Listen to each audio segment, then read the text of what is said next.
Hey guys, welcome back. So now in the comments of the last video, a bunch of you guys were just like, Thor, did you read Thor? Ah! Oh man, like you guys were losing it, and for good reason. Your insanity is approved.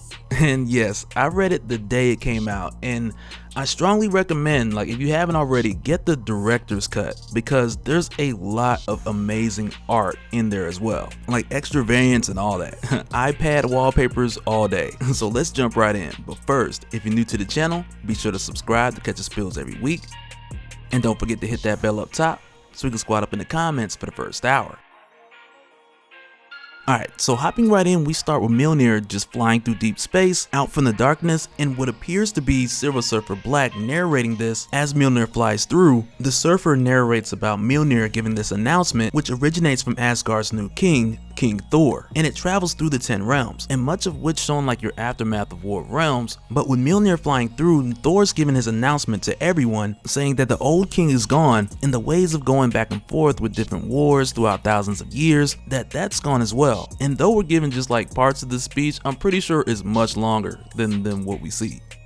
But Thor ends the speech with saying let there be peace or let there be thunder. And with doing so, really just making his announcement across the realms that he will camp from Asgard and hit anybody anywhere. Nah, but when he hits this creature that the Avengers have been fighting, it's really like an explanation point at the end of the speech. And it's like Thor saying, see that? That could be you. Don't do it. Peace. And it's pretty cool because it's like a Rainbow Bridge speakerphone type situation. But it's also nice because when it lands here with the Avengers, like Tony asks for a Sharpie after Mjolnir swings through and he sees it sitting there for a little while. But when we cut back to Thor in Asgard, it's actually nice seeing him like this because he's like old King Thor, just not old. Which is another reason why I'm excited about this series, because it's like we've jumped eons into the future and we've seen old King Thor, which Jason Aaron delivered in an amazing way. But it's like here with Donny Cates, it's like we're gonna actually get to see the process of that taking place at a slower pace. And I don't know if Donny Cates got a contract to write Thor for the next few eons, but hey, as long as he want to do it, I'm down. And like I'll still be doing spills on it, like Thor issue 10,007 score. That will be wild. But also when Mjolnir returns, we see Lady Sif that she's now taking the place of Heimdall. And I mean like the sight, the sword, and everything. And this is one of the things that intrigues me as far as like where it can go with future narrative, and because of her history with Thor, and it really puts her in this position to where she may do things differently than what we'd expect from Heimdall serving under Odin. And there could be perhaps even times she would disobey King Thor for whatever reason, or even be pulled back towards her love interest with Beta Ray Bill, which could also stir up a conflict with King Thor. Like there's a lot of history and deep connections that just have me like seeing her here is just a brilliant move. And I really like the tone like when you initially see Thor and Lady Sif here, because you see Thor like, look at that, 10 realms, one swing. Never have you seen Odin do that. Well, actually, didn't think so. We're done. And that's kind of like the tone you get. I love it. But also when Mjolnir returns, we see the message that Tony Stark had left on the side, which pretty much said nice shot, enjoy your retirement. And you can tell like with Thor, like it just stings a little. And not so much just being the king, but realizing that the grass isn't so much greener on the other side. Because this is what Thor's actually wanted ever since he was a kid. And now that he is king, he has to exercise much more prudence. And it's not like he necessarily has to do things the way that Odin did, because we're shown here very early on with us being told that this is months after the War of Realms. We're shown that like when Thor has rebuilt the throne, like he didn't go for all gold everything like Odin, but rather he just went with wood and stone, to where he hammered his stone throne just under Yggdrasil, to where carved on the side you have the Nordic rune of Thurisaz, which is like your symbol for defense and destruction, which I believe is a bit of foreshadowing, but we'll get to that. But not long after, when we're met with the arrival of Loki, who's king of the Frost Giants post War of Realm, but when he shows up here, he just comes here really just to be a jerk, and he's making remarks like Thor sitting in Odin's throne, talking about Thor's big speech that he has coming up, and he's known Thor since a child, so he understands how Thor feels about doing royal things or public speaking. So it's like this entire time he's really just poking the bear. And it's like we know, even though it's not said explicitly, like Loki really wishes that he was sitting in Thor's place. And I feel like Thor gets it. And this is why when Loki's trying to get to him, Thor is just like, is it not still customary to bow before a foreign king? And with the ever so subtle emphasis on foreign. Well played, King Thor. Well played. But it's here where Thor gets up and he grunts in mid-sentence, picking up Mjolnir, to where Loki makes the remark of Mjolnir getting heavier for Thor, which off the bat is an insult to his worthiness to lift Mjolnir. And when he throws Mjolnir and just stops it like right in front of Loki, it's a bit of a flex, because when he does it, he's showing a bit of that all-father power, which has been passed down to him from Odin. And with doing this, he's really just sending Loki the message like, don't worry about me getting weaker, because as of right now, Thor is as mighty as ever. But I gotta say, I do believe, like with us seeing this and Loki also calling it out, that it is a bit of foreshadowing for some type of internal struggle within Thor at this point. And perhaps it may be the new title of king, which he is a bit flustered about, undoubtedly. Because when he speaks to Asgard, it's not like he can just throw the hammer, have it loop around and like give this recorded message, but rather he has to show his face and assure the people that all is well. And though he is extremely nervous about this, like the hammer getting heavier, I believe is a much deeper issue, and not necessarily one that Thor is aware of at the moment, but he does notice the hammer increasing in weight. He's just not sure why. And I feel like you guys already know why I think it is. Fallen one. Thanos wins. But we'll get to that later on.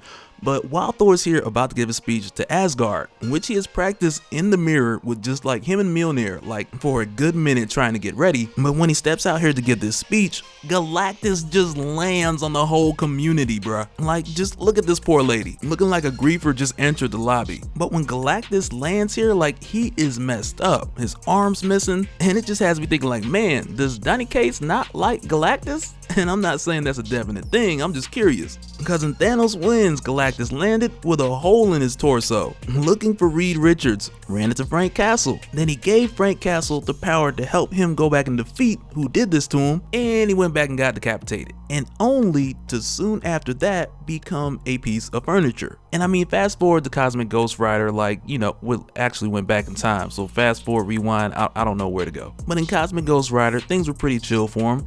But then when you jump over to Silver Surfer Black, you have the Silver Surfer who just got away from Null. He runs across Galen, who's still in Lifebringer 1, nowhere near becoming Galactus just yet. And the Surfer's like, you know what, I'm about to kill this guy. Which obviously, as you know, didn't happen because he's here now. But at this point, with his arm missing and what I would imagine to be a hurtful landing on Asgard, which is only followed up by a huge bolt of lightning straight to the face. And it's like, man, Donnie, take it easy. Or better yet, don't take it easy. I like this stuff. But so now when Galactus arrives, he tells Thor that he's come for help. And he lets him know that the Star Plague, or the Great Black Winter, that it's coming. Which of course is what he just encountered, and it's the reason why he arrived in such a terrible condition. But also with his arrival, we notice that Yggdrasil, its branches are turning black and it's beginning to die. And so immediately after this, Thor calls for a meeting for a number of previous heralds of Galactus, and he demands to know, like, what is the Star Plague? What is the Black Winter? But between everyone here, whether it's Fire Lord, Stardust, Cosmic Ghost Rider, it isn't until they're met with the arrival of Silver Surfer Black who lets them know that it's the end of all things. And really, because of his experience with being time displaced and going far back into time, and witnessing not only the fresh arrival of Galen, but also with his arrival entering his mind and getting a far better understanding of not only what Galen had just came from, but for the Surfer, he had pretty much relived this memory with Galactus as if he was there himself, sharing the trauma, hearing the trillions of screams, like it was intense. But it's because of the Surfer sharing that specific experience with Galactus, it gives him that additional insight that very few others have. And it's here where the Surfer shares with Thor that during his time as a Herald of Galactus, he's come across 5 different planets, of which he knew if Galactus fed on them, as a result, he would just become major OP.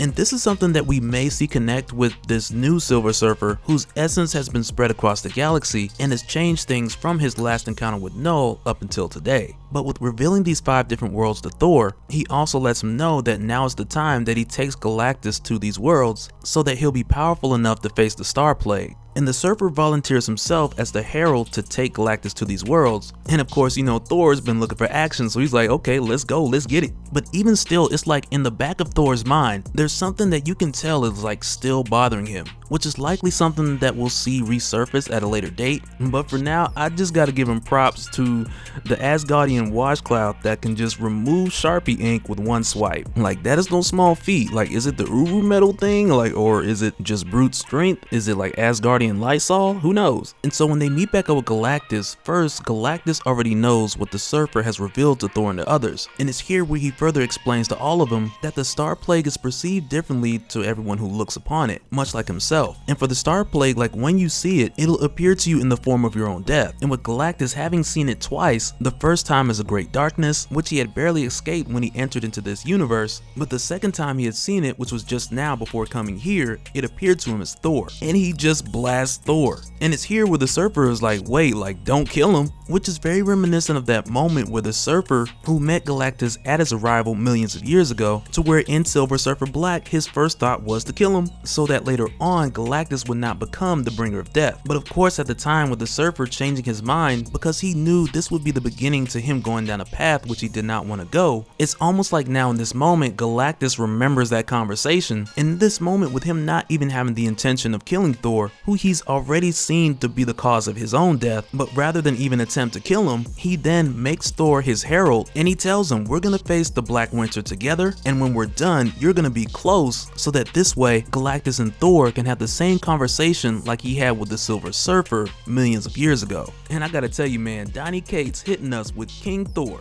with the power cosmic and the Odin Force. Like this is about to be insane. And I gotta say man, like the new fit, like it is fire. Like I'ma need Thor to stay like this for a good minute. But before I forget, one of the things that I wanted to mention earlier, when I initially mentioned the rune of Thurasaz, which was carved into Yggdrasil, but now it also appears on Cosmic King Thor's chest, that this symbol represents defense and destruction. And it's possible that with Galactus making King Thor his herald, that we may find that he has sealed his own fate. But either way, I think it's fire and I hope it don't change for a long time. And I also feel like there's like an Easter egg, a deep Easter egg with these crows, much like the crow Easter egg which we got in Silver Surfer Black, which may also loop around to some of these hidden planets that we'll see very soon.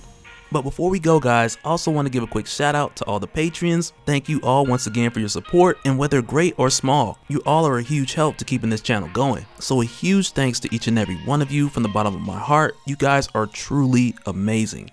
But that'll do it for this one guys. Let me know your thoughts down in the comments below, and let me know your thoughts about Cosmic King Thor, the Herald of Thunder, because I really feel like this is history in the making. And I gotta say man, like for Donny Cates, it's rare that you have this expectation for something coming that is so high, and then when that thing finally happens, it meets that expectation. And this not only hit that mark, but it exceeded it. It established where we're at, told us where we're going. It didn't try to do too much. It's like a perfect first issue. But man, let me stop. Let me know your thoughts down in the comments below, and we'll do it again in the next one. Alright, later.